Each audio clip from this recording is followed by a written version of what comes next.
time I roll through LA, Hollywood, San Diego, Oceanside, I get nothing but love from the people.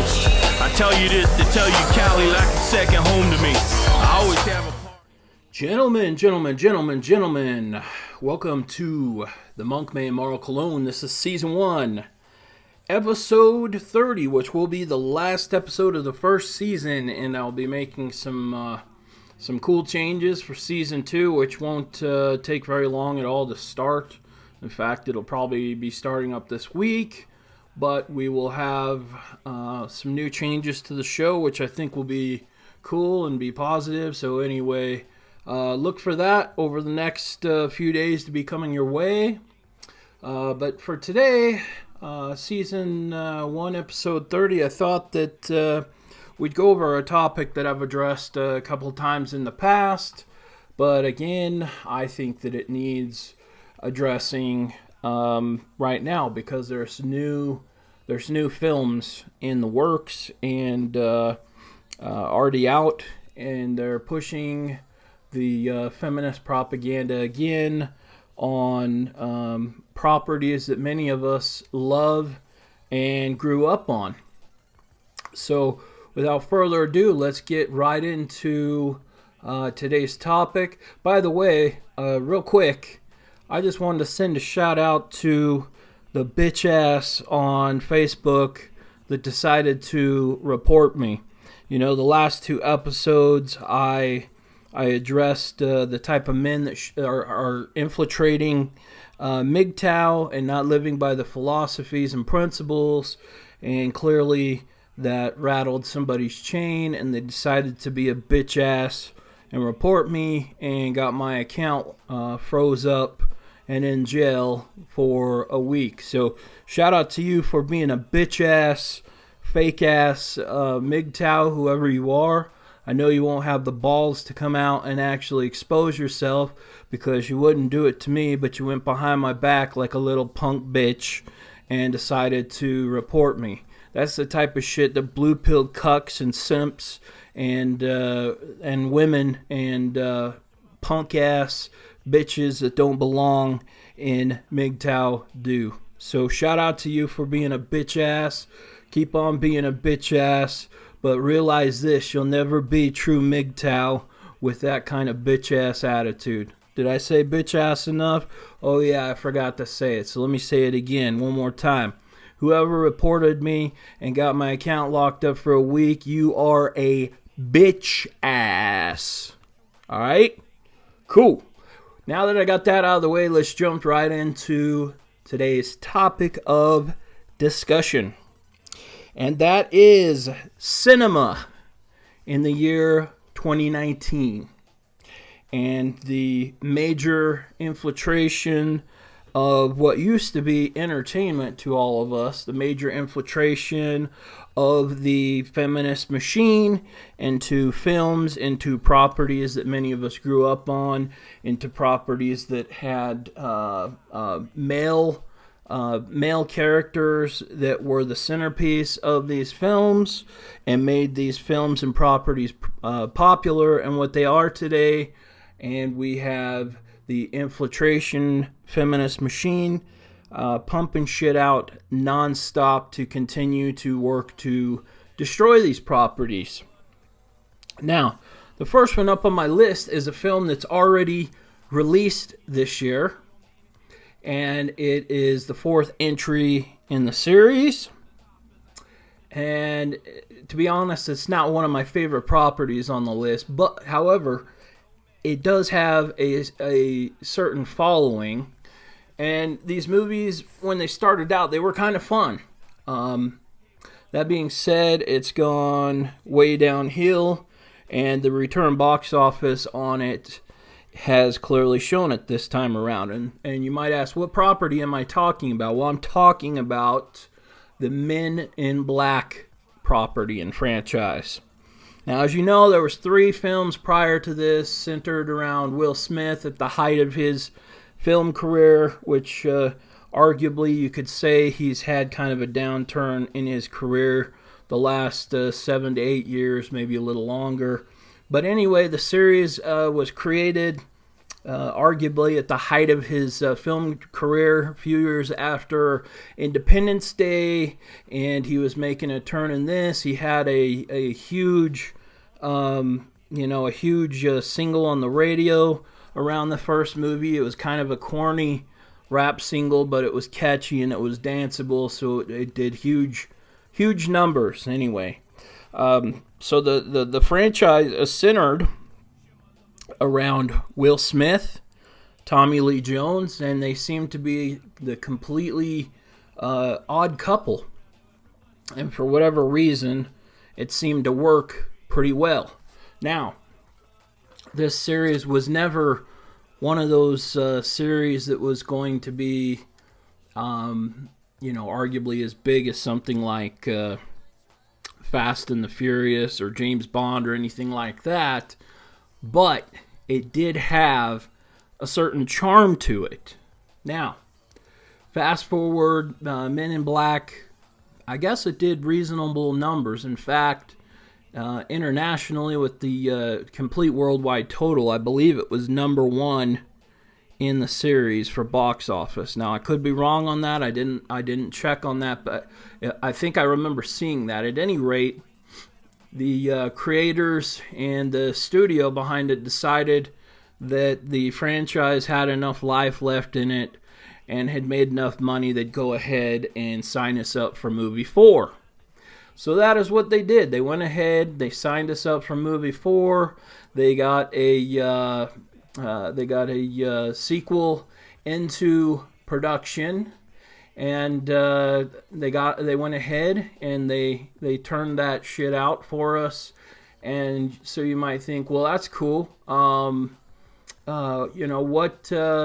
did they do for us? Well, this is what they did for us. They went ahead and not only did they replace Will Smith and Tommy Lee Jones, which is a huge hit to the series to begin with, but they decided that it wouldn't be centered around, males anymore. What it was going to be centered around now was the female character. Now, to be fair, I have not seen this movie, and the reason that I haven't seen the movie is I have no desire to see this movie. I have no desire to see the movie. It has Chris Hemsworth as Agent H, and to be honest, I'm not a huge fan of him. I know he's got a lot of fanboys that love him from his Thor character in the Avengers. I don't think he's that great of an actor. He's not my cup of tea, but whatever. More power to the fans that love him and whatever.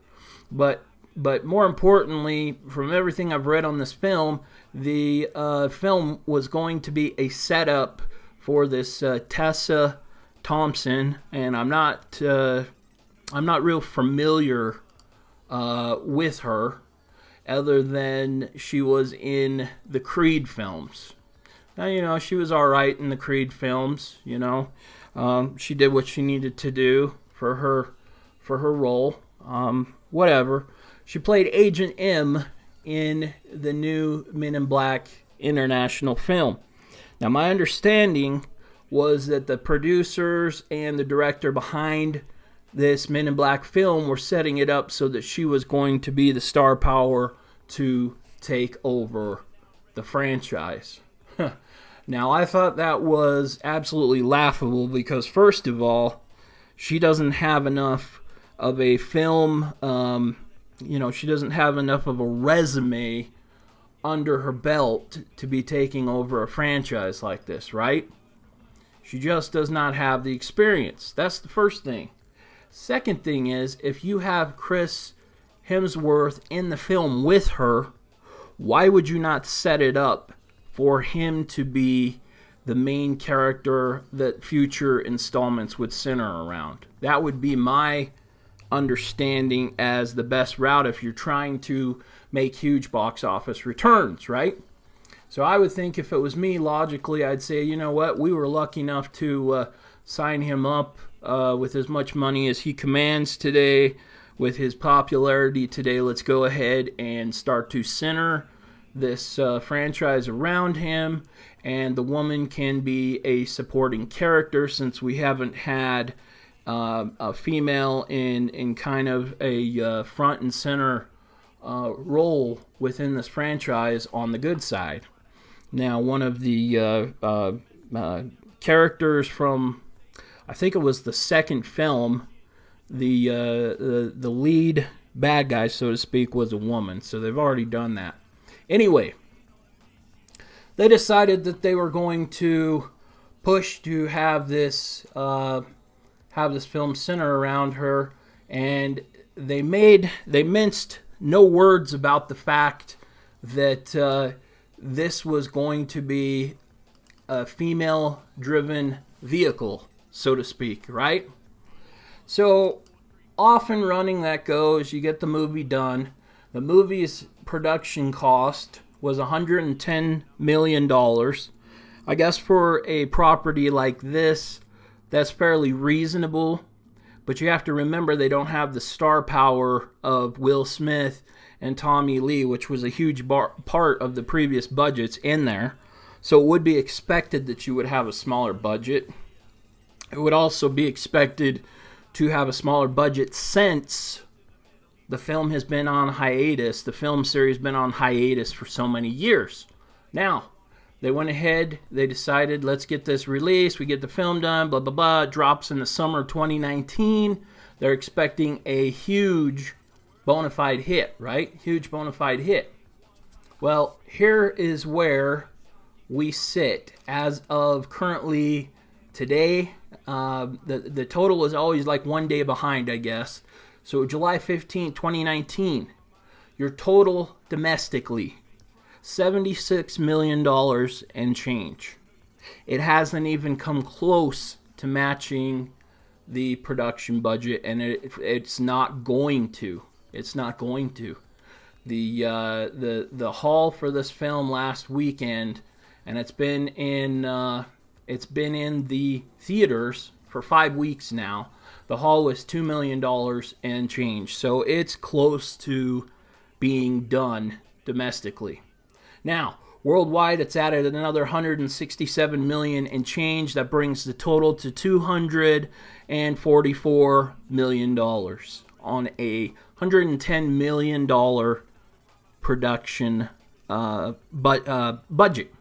Now, that doesn't include advertising, and the total also doesn't include the fact that about 50% of that is kicked back to the theaters and the distributors. So if you take that $243 million, you drop that in half, we've got about $121 million that goes back to the studio. So what we're getting at, in essence, is this film that was supposed to bring in a huge haul and jumpstart this series again is absolutely laughable. That's sitting at possibly a very, very small profit right now. And I'm talking very small because, like I said, that production budget does not include advertising costs. And, you know, if you take the total and you look at the fact that we have about $11 to $12 million above the production budget, it doesn't take a rocket scientist to figure out that it probably costs a lot more than that for the advertising budget on this film. So more than likely, it either has a very, very small profit or it is still in the red. And it's just about done in the theaters. So this would be flop number 1 for the Feminist Hollyweird machine of 2019. Okay? So let's move on from that.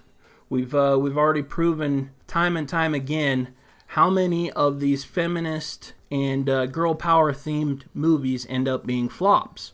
But here is the newest one in the series of flops. So next we move on to the new Terminator film. Now many of us were very excited to see the fact that James Cameron was coming back to the franchise. He helmed number 1 and number 2, which were both excellent films. Number 2, arguably one of the best films ever made, with the storyline and the computer effects that still hold up today. Number 1, extremely good for the storyline and even some of the practical effects at the time, okay? We had a series of Terminator movies after that. We had 3 more that ranged in quality from okay to downright shitty, right? So everybody thought, well, the Terminator franchise is going to be scrapped because it has just turned into a shit pile. Well, along comes Cameron to rescue the film series. He decides he's bringing back Arnold. He decides he's bringing back Linda Hamilton, which as a female character at the time, and we didn't have to listen to all the feminist propaganda, she was arguably a pretty badass female character. She was tough, she was intelligent, and she didn't take any bullshit even from the Terminators. She was not the type of woman you see within the modern day feminist regime. Anyway, so you thought, well, you know what? This series has some hope left in it. They may be rejuvenating this thing to bring the quality standards back up and give us back a Terminator movie that we should have had the last 3 times around. Thought, cool. This is great. Let's see how this develops. Fast forward to 2019, and the new trailer drops. Of course, we have the feminist machine at its best once again. Now, you watch this trailer, and you will see that the entire movie revolves around some goofy-looking fucking Terminator. I don't know who this actor is. Other people may know him. I don't know who he is, but anyway, he's a terrible Terminator. That's the first mistake. Goofy-looking fucking Terminator. But then, and I think that was done by design, by the way. Then you have a female, which is, to me, it's a knockoff of Linda Hamilton in young form. It's a female character. What I'm getting from the trailer is she's a Terminator of some sort as well, and almost human. But when you watch this trailer and you see the feminist tone to it, one can only wonder who in the hell decided to finance this shitfest, okay? First of all, I realize it's a Terminator movie, so you have to throw a lot of what we know as reality out the window.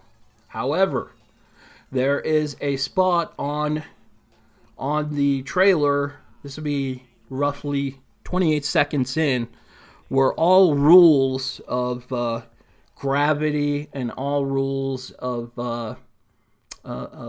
what you would expect in reality as far as like gravity and aerodynamics and I guess somebody acting like a total Sonic the Hedgehog acrobat. Everything that's realistic has gone out the window. And this fucking Terminator flings from the front window up into the bed of this truck like Legolas does onto the horse. If I remember, it was in the Lord of the Rings movie, where his arm's on one side and then all of a sudden he swings up and around to the other side and his arm stretches out. But I mean, it's absolutely, what I'm getting at is it's absolutely ridiculous. Just ridiculous. Unbelievable. The effect is downright awful. Now, coming back to what I said, I believe that this movie is very much set up and designed as a feminist film. And I come back to that fact. There's a number of reasons I say that. The first reason being is that the producers, and I believe even James Cameron has come out and admitted as much, that this is designed to be a girl power movie. The second reason why is they made the Terminator trying to kill all of them. They made this Terminator a male, and he's goofy as fuck, right? So they wanted to make the male look like an idiot. And of course, they're going to defeat him in the end of the film. We all realize that. Now, setting those things aside, if you look at the comments on the official trailer, which is from Paramount, and I encourage every one of you to head over there, look at it, and thumbs down it, and leave a comment. Every comment, and I bet you there at the time of this there was 58,000 and change comments, and I bet you I scrolled through 1,500 of those comments. I could not find a single positive comment, and yet there's 220,000 thumbs up versus 63,000 down. This is what, and let me tell you what that tells me. It tells me that YouTube is fucking with the algorithms again, and they don't want this to turn into the 2016 disaster of the female Ghostbusters, which was at the time the most downvoted movie trailer in history, and it may still well be. Well, I believe that this one here could eventually surpass that if the correct reporting was being done and we were not being lied to. How I could scroll through approximately 1,500 comments, and every one of them is negative about this movie.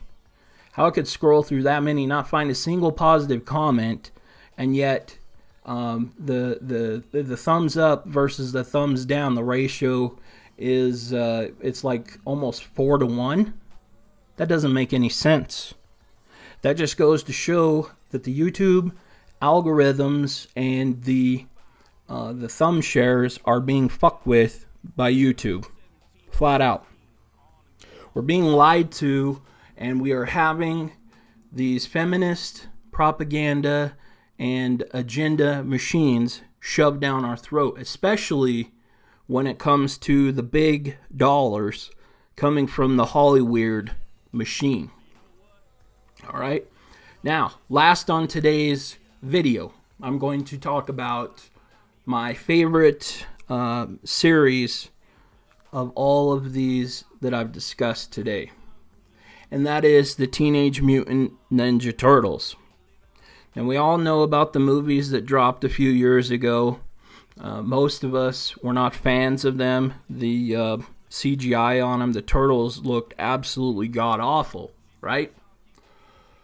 You could go through and there's certain things about it that are feminist and you could dislike. But overall, that's not the reason I disliked those movies. I disliked them just simply because they were shitty movies. They were very shitty movies, right? Well, they've decided they're dropping another Turtles movie and they're rebooting it. But the same thing is happening where they're rebooting it with the same directors and producers currently. So we'll probably get another shitfest. But on top of that, here's the real issue. The real issue is that the new comic book series, I believe is it ICW, I believe. Anyway, somebody will correct me on that if I'm wrong. Anyway, they are doing a series of Ninja Turtle comic books. They've already, been at work on those. And now they've decided that they are not happy with just the 4 turtles, so they're going to introduce a new female turtle to the 4 and add a 5th turtle, like they did to the ill-fated TV series in the 90s. Well, they're adding, it's not the same one this time, but they're adding a female turtle with a yellow headband and 3 weapons instead of 1 like the male turtles. Now, some of the people behind this have come out and said that they need to add a female perspective, blah, blah, blah, blah, blah, to the Ninja Turtles because the same old ideas are not fresh anymore. Well, if the ideas are not fresh anymore, ladies and gentlemen of Hollyweird, then why don't you come up with some completely new ideas? Okay? Why do you always believe you need to inject females and feminism into all of these series and all of these properties that have built themselves upon male characters that are, they're the bedrock of the properties. Why do you feel you must inject them in there and fuck with the properties? If females are so strong, if female characters are so strong and so independent and can really handle a film and everything else like that, then why not just create a new series around them and let them stand on their own 2 feet, so to speak? I realize characters like Wonder Woman have worked. I realize that the modern Captain Marvel, I guess, whatever, it works. It's not my cup of tea. Whatever. I guess they work, but you have to understand that those are characters that have been around for a very long time. They've been very established in the lore of these series. So it's more fitting that these characters are successful. Now, things like Ninja Turtles, it's a relatively new series that came about in the 80s. It was created entirely in the 80s. So it's not a very old series, so to speak. So what you're doing is you're fucking with the lore and the legend, so to speak, of these series. Terminator also being created in the 80s and Men in Black created in the 90s. Why not just create an entirely new idea and center it around a woman character? Why can't you do that? Well, I know the reason why. Because you need these properties to prop up these female characters. They can't do it on their own. They can't do it even within these properties most of the time. The success rate is probably 1 in 10 where they actually return profitable and a decent profit, right? And those are from established properties created by men, properties created with men as the central figure in the properties. And you probably have a 10% success rate on that. So that is why they can't create properties around women. The success rate would drop so dramatically, they would have to fold up shop and stop making films centered around strong, independent females or feminist type, archetype characters. They wouldn't be able to do it. Simple as that.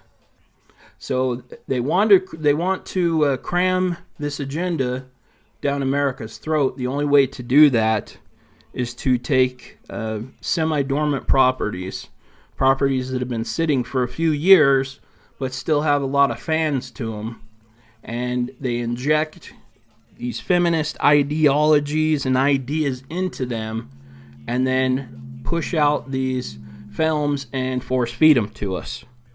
And there you go. Then you have a new film for a new generation for them to indoctrinate with the feminism ideology. And that is how they continue to spread it. So the only way, men, that we are going to put a stop to this shit, or a major slowdown, is to not feed them any of our dollars. Right? Men, we make up about 50% of the population worldwide. If we were to withhold all of our dollars from these properties, these franchises that were created for men in the first place, whereas women on most of these franchises attending the theaters to watch these is only somewhere between usually 15 and 30%, if we were to take all of our dollars away, that means we would be able to drop the revenue on these films down to 15 to 30% of what it currently is, and most of the time these films are flops anyway. So in essence, we would be able to stop Hollyweird dead in its tracks if we stopped allowing our money to go to these shit properties. Right? I have no plans to see Men in Black. I have no plans to watch the new Terminator. I have no plans to take part in the new Ninja Turtles. Not only because they screwed them up, but because of this feminist bullshit they've crammed within it, right? I have no plans to take part in any of these until they return the series to what they originally were. If you want to have a movie with a female Terminator, then make an entirely separate movie, an offshoot, and call it whatever you want to, but don't involve any of the original ideas or characters from the franchise. If you want to do the same thing with Ninja Turtles, create a separate property. Call it something entirely different. I don't give a shit what you do. I won't buy it either way, and neither will the majority of the public. They're not buying into these things to see your feminist shit. They're buying in it to get a glimpse of the former glory that these franchises had with the original male characters. If you didn't have those for any of these things would fall completely flat on their faces, even worse than they likely will anyway. All right? That was my closing comments on that. I want to thank every one of you men who've listened to me ramble on over the last 30 episodes. I enjoy doing this for you guys. We would have reached 30 episodes a lot sooner if I hadn't have had the health issues I had for well over a month. We would have reached it very quickly. But I'm hopeful that the next 30 episodes for season 2, I'm hoping we can do those over just a couple months' time.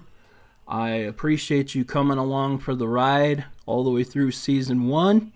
I will talk to you all on season 2. Hopefully we can even have some guests on the show on season 2. There's a lot of different things I'd like to incorporate the second season around. And again, thank you for being here with me. And I hope to have you on the ride for season 2. And we'll talk to you, gentlemen, in a few short days. Until then, you know what I sign off with. You know what I live my creed by. And you know what I recommend to you. Stay the fuck red-pilled. Got thoughts of me living like a nomad. A grass shack from my oceanside pad. Daydreaming as the wind blows through my head. Got the world in my hands, so I'm living without a care. Hit 100 girlfriends dead. She sings Sean Keith said, baby, take me there. Game time, I do my damage to a blocker. Cops try to stop her, but they won't recognize her. This is a classic like Phantom of the Opera. That's right. All my mind says, fucking you coppers. You may try, but no, you can't stop us. I said, hey, no, you can't stop us. Stop us.